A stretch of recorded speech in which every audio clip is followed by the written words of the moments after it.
Hey everyone, this is Phil from Elevated English. I want to talk to you today about reducing adjective clauses. And a simple way to do that is to look at examples. So I'm going to give you an example.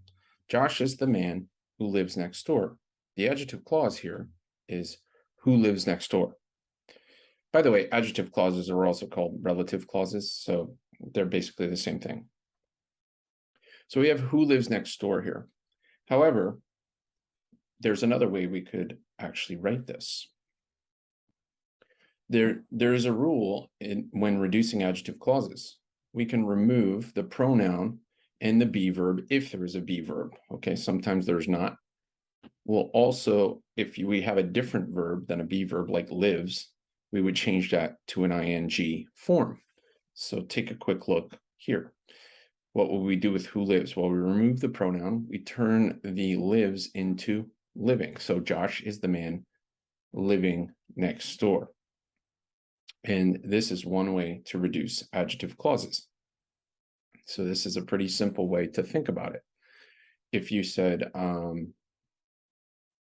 she is the girl who wants to go to college, you could say she is the girl wanting to go to college. Okay, there's also some other ways to do this. The man who was given the award was surprised. Well, this is now passive. So what we have here is the verb 3 in given. What we need to do is get rid of the pronoun and the be verb. And there's an easy way to do this. We'll just take that away right here. So we take away these two, and then we have a reduced adjective clause. The man given the award was surprised. Now, you notice it is not ing because of the construction here is passive. Okay, so if you have a passive sentence or a passive clause, excuse me, you do not want to turn this into ing. Okay, so that is another example. Okay, now I'm going to continue with another here.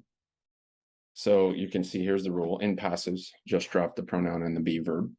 If we continue on here, this is an example of a sentence where there already is a reduced adjective clause. So this is very common when we have a non-essential clause, like we see here. Mount Everest, the tallest mountain in the world, is in India. Well, if a noun follows the be verb in a non-essential clause, you drop the pronoun and the verb. So the question is, and you can think about this while I get ready to put it here, what is missing, or what did we change that could be right here? We took something away. So think about that for a second. And I'm going to tell you in a moment. It is which is. Okay, so we took that away, and that is a very common construction that you will see where it is a reduced adjective clause after a proper name, a place, or any of those types of nouns that use commas to set off a non-essential clause. Okay, I'll give you a couple more examples. Move to the next here. Okay, so most of you probably know what this is. This is the Statue of Liberty. If I wanted to make a sentence with a reduced adjective clause for the Statue of Liberty, do you think we would use commas? If you said yes, you'd be right. All right. So here we have an example. The Statue of Liberty, excuse me, the symbol of freedom of the U.S. is in New York City. So what do we have here? We took away which pronoun and be verb, which is. Sometimes it will be who is, okay?